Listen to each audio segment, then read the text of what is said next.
Hello everyone, welcome back to the channel.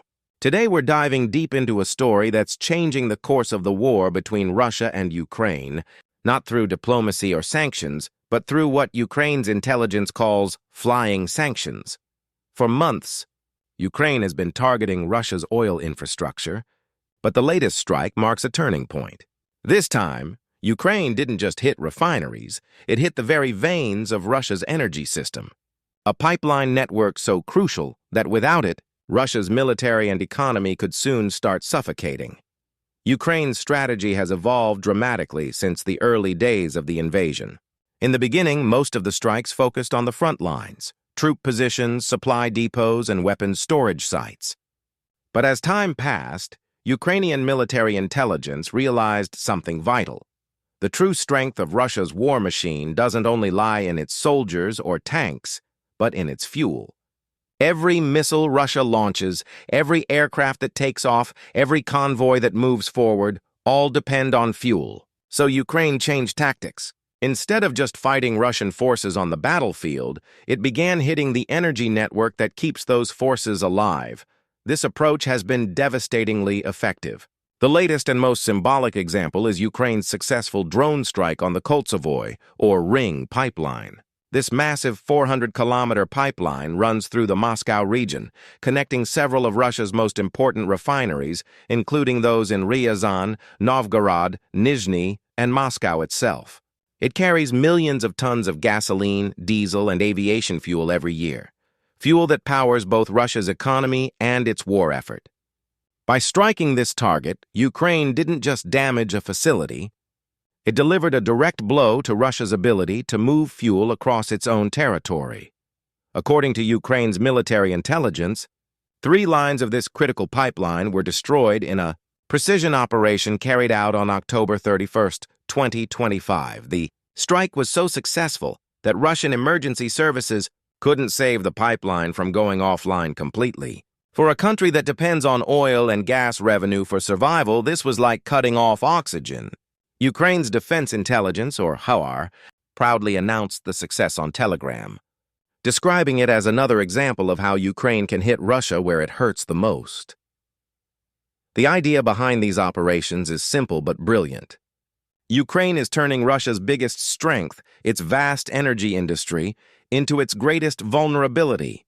By hitting oil refineries and pipelines, Ukraine is choking off the resources that keep Russia's war going. It's a strategy that blends economic warfare with military precision. Ukraine's drones are not just weapons. They're tools of economic destruction, each strike designed to drain the Kremlin's war chest faster than any financial sanction could. This is why Ukrainian intelligence calls these operations flying sanctions. Unlike Western sanctions, which take months or even years to show results, these strikes have an immediate and visible effect. When a refinery or pipeline explodes, the damage is instant. Fuel production halts, transportation stops, prices rise, and panic spreads. Within hours, the economic impact ripples through Russia's markets and cities. Gasoline shortages have already hit multiple regions, and reports from Russian media admit that prices have risen more than 11% since the beginning of the year. This isn't a result of global inflation or routine maintenance. It's the outcome of Ukraine's relentless campaign to dismantle Russia's energy lifeline. What makes these flying sanctions even more powerful is that they strike at both Russia's economy and its psyche. For decades, Russia has relied on the idea that its territory is untouchable, that the war happens somewhere else, always beyond its borders. But now, drones built in Ukraine are reaching hundreds of miles inside Russian territory, even near Moscow. These are not isolated attacks.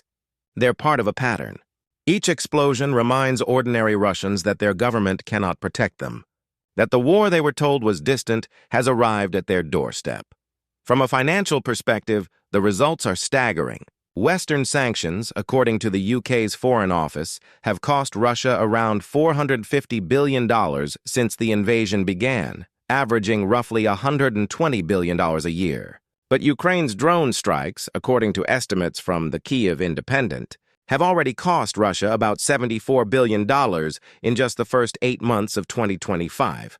By year's end, The total could exceed $110 billion, almost matching the annual losses caused by all Western sanctions combined.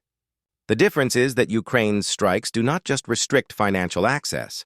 They destroy physical assets, causing losses that money alone can't immediately repair. Ukraine's head of military intelligence, Kirilo Budanov, has made it clear that this is no coincidence. He argues that these strikes have done more damage to Russia's war capabilities than any sanctions ever could. Our direct actions have caused far greater damage to Russia than any sanctions applied so far, Budanov said, calling it a mathematical truth. He's not exaggerating. Every refinery hit, every pipeline disabled, means fewer tanks fueled, fewer aircraft flying, and fewer weapons being transported. It's a systematic dismantling of Russia's military logistics, and it's being carried out not by large-scale invasions, but by small, precise, and intelligent strikes. What's even more remarkable is that Ukraine is now doing this mostly on its own. President Volodymyr Zelensky recently revealed that 90 to 95% of Ukraine's long-range strikes are now conducted using weapons made entirely in Ukraine.